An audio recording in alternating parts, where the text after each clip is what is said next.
E aí, pessoal, tudo bem? Prontos para mais um mergulho profundo aqui na do Deep Dive? Hoje a gente vai se aventurar pelo labirinto da mente humana. É isso aí. Vamos desvendar os segredos do ego e como ele se blinda contra a ansiedade e as pressões da vida. Tipo, como a gente reage aos desafios, né? Às vezes a gente reage de um jeito meio estranho e nem entende por quê. Exatamente. E a nossa guia nessa expedição é a Anna Freud, com seu livro O Ego e os Mecanismos de Defesa. Ah, Anna Freud, filha do Sigmund Freud, o pai da psicanálise, né? Mas ela meio que seguiu um caminho próprio, né? Sim, ela se aprofundou no ego, essa parte da nossa mente que lida com a realidade. Tipo, como o ego equilibra os desejos do id, que é a parte mais instintiva, com as regras do superego, que é a nossa consciência moral. É isso aí. E ela descobriu que o ego usa várias estratégias para lidar com a ansiedade, que são os mecanismos de defesa. Interessante. Mas me explica melhor isso. O que são esses mecanismos de defesa? Como eles funcionam na prática? Pensa assim. O ego é como um diplomata negociando entre o id, que só quer saber de prazer, e o superego, que é o juiz que fica dizendo o que é certo e errado. Entendi. É tipo um cabo de guerra mental. Exato. E quando rola um conflito, o ego entra em ação com os mecanismos de defesa, que são táticas para amenizar a ansiedade, tipo distorcendo a realidade ou negando os impulsos. Tipo, quando a gente finge que um problema não existe. Ah. Ou coloca a culpa nos outros. Isso mesmo. A Anna Freud descreve vários tipos de mecanismos. Um deles é a repressão, que é tipo varrer a sujeira para debaixo do tapete. A gente simplesmente ignora o problema, né? Exatamente. A gente bloqueia da mente os pensamentos ou sentimentos que causam dor. É como esquecer completamente um evento traumático, sabe? Faz sentido. Mas e aqueles mecanismos mais sutis, que a gente nem percebe que está usando? A Anna Freud também fala sobre eles. Com certeza. Ela vai além dos mecanismos mais óbvios e explora outros mais complexos. Um exemplo é a identificação com o agressor. Identificação com o agressor. Que nome sinistro! Me explica esse direito. Imagina que você está diante de alguém que te causa medo e, em vez de se encolher, você começa a imitar o comportamento dessa pessoa. Tipo, se eu tenho medo do meu chefe, começo a agir como ele para me sentir menos ameaçado. É mais ou menos por aí. A Anna Freud conta a história de um menino que, depois de uma consulta tensa com o dentista, começou a brincar de dentista em casa. Sério. E ele imitava o quê? As ferramentas, o jeito de falar. Tudo. Ele até pedia um instrumento pontiagudo para usar na brincadeira. Nossa, que coisa mais estranha. Mas entendi, ele meio que incorporava o papel do agressor para lidar com medo. Exatamente. É como se ele pensasse, se não posso vencê-lo, vou me juntar a ele. É uma forma de tentar dominar a situação. Interessante. E que outros mecanismos a Anna Freud descreve? Tem a rendição altruísta, que é quando a pessoa projeta seus próprios desejos em outra pessoa, buscando satisfação indiretamente. Como assim? Me dá um exemplo. Anna Freud descreve o caso de uma mulher que se recusou a aceitar as roupas da sogra falecida, mas fez questão que a prima herdasse um casaco específico. E qual a explicação para isso? A análise mostrou que, no fundo, ela queria ocupar o lugar da sogra, mas reprimia esse desejo. Então ela projetava esse desejo na prima, sabe? E se sentia satisfeita ao ver a prima com casaco. Que loucura! É como se ela disfarçasse o próprio desejo. Exatamente. E tem também a restrição do ego, onde a pessoa limita as próprias atividades para evitar a ansiedade ou a dor. É tipo quando alguém sabota o próprio sucesso por medo de fracassar. Isso mesmo! A Anna Freud dá o exemplo de um menino super talentoso no futebol que, do nada, perde o interesse pelo esporte. E por que ele fez isso?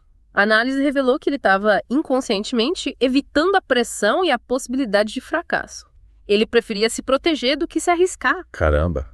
É como se ele cortasse as próprias asas para não ter que lidar com os desafios de voar alto. É uma boa analogia.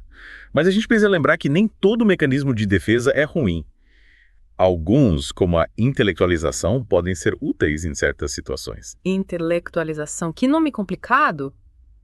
O que significa isso? É quando a gente lida com emoções intensas, focando em explicações racionais e abstratas, sabe? Tipo, se afastando do aspecto emocional. Ah, entendi. É tipo quando a gente tenta racionalizar um término de relacionamento para evitar a dor da rejeição. Exatamente. É uma forma de se proteger da intensidade das emoções. Mas, claro, o excesso de intelectualização também pode ser um problema. A gente precisa encontrar um equilíbrio, né? Usar os mecanismos de forma estratégica sem deixar que eles dominem a nossa vida. Concordo. A Anna Freud nos dá um mapa para navegar por esse labirinto da mente humana, nos ajudando a entender como o ego lida com a ansiedade e os desafios da vida. E por falar em desafios, acho que a gente precisa de uma pausa para recarregar as energias. Mas já voltamos para continuar essa conversa fascinante sobre os mecanismos de defesa do ego. Fica ligado? E aí, pessoal? De volta para o nosso mergulho profundo do mundo dos mecanismos de defesa. É isso aí. A gente tá falando de como o ego se vira nos 30, né? Usando esses mecanismos para lidar com a ansiedade. Exatamente. E a Ana Freud destaca que esses mecanismos, eles não são exclusivos de gente com problemas, não. Todo mundo usa. Ah, então quer dizer que até a pessoa mais equilibrada do mundo usa esses mecanismos. Tipo, é normal. É como se fosse um kit de ferramentas que todo mundo tem para lidar com as situações difíceis da vida. Faz sentido? Cada um usa a ferramenta que acha mais útil, né? Isso. E a forma como a gente usa essas ferramentas, ela varia muito de acordo com a fase da vida. A Ana Freud observou que a puberdade, por exemplo, é uma fase bem desafiadora para o ego. Nossa, a puberdade, época de hormônios à flor da pele, mudanças no corpo, inseguranças. Pois é um turbilhão de emoções. E o ego fica ali tentando equilibrar os impulsos do id, as cobranças do superego e ainda lidar com as expectativas do mundo externo. Que loucura. E como o ego se vira nesse caos todo? A Ana Freud percebeu que os adolescentes, eles costumam oscilar entre dois extremos, sabe? Que extremos. Um deles é se jogar de cabeça nos impulsos, buscando prazer imediato. E o outro é se isolar completamente, reprimindo qualquer tipo de satisfação. Caramba! É tipo um pêndulo, né? Vai de um lado para o outro. Exatamente.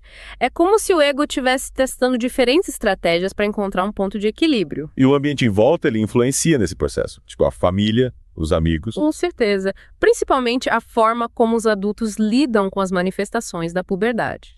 Se os pais forem muito repressores, por exemplo, isso pode piorar as coisas. Sem dúvida, imagina só. O adolescente está experimentando um monte de coisas novas, buscando sua identidade. Se ele encontra um ambiente hostil, com críticas e punições, isso só aumenta a ansiedade.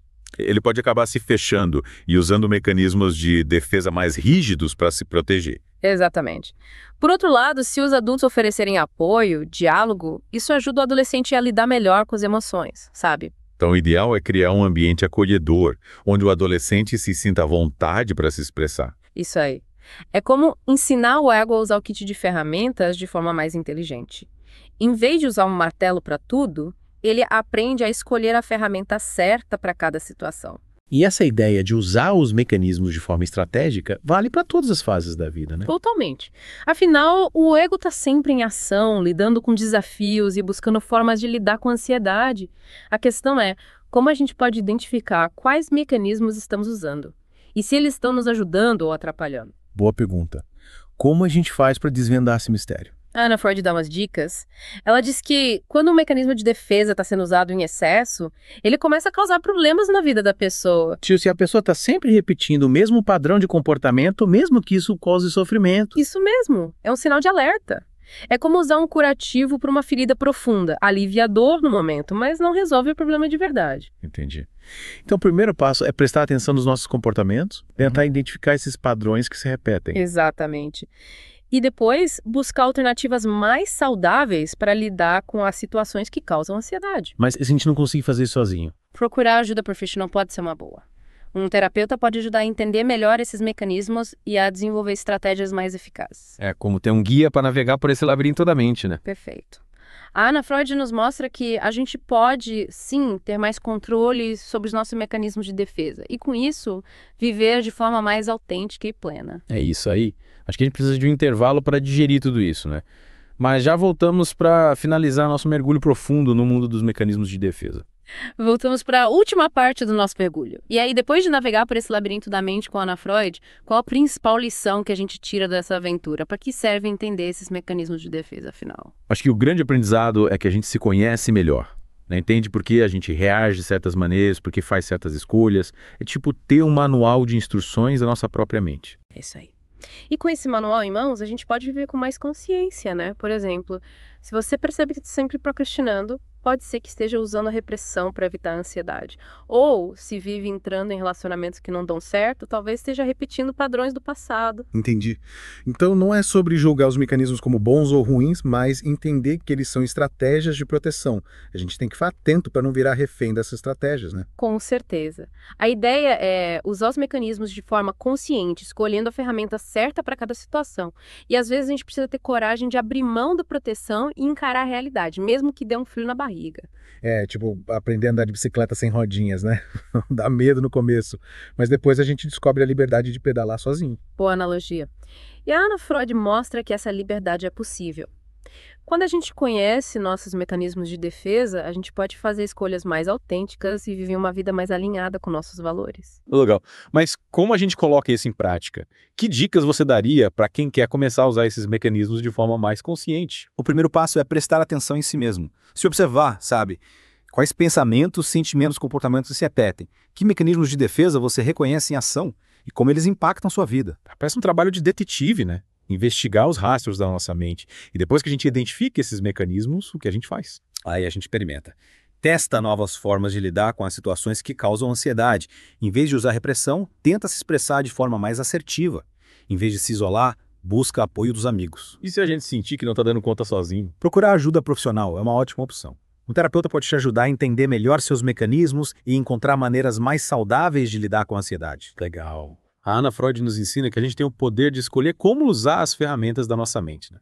E com autoconhecimento e coragem, a gente pode viver de forma mais livre e autêntica. Pra gente fechar com chave de ouro, deixa uma provocação. Que tal criar um diário dos mecanismos de defesa? Ao longo do dia, anotem seus pensamentos, sentimentos e comportamentos, identifiquem os mecanismos em ação e como eles influenciam suas vidas. Adorei a ideia. Um exercício, e tanto para se conhecer melhor. E assim a gente termina mais um mergulho profundo aqui no The Deep Dive, esperando que vocês tenham curtido essa viagem pelo mundo dos mecanismos de defesa do ego. Até a próxima!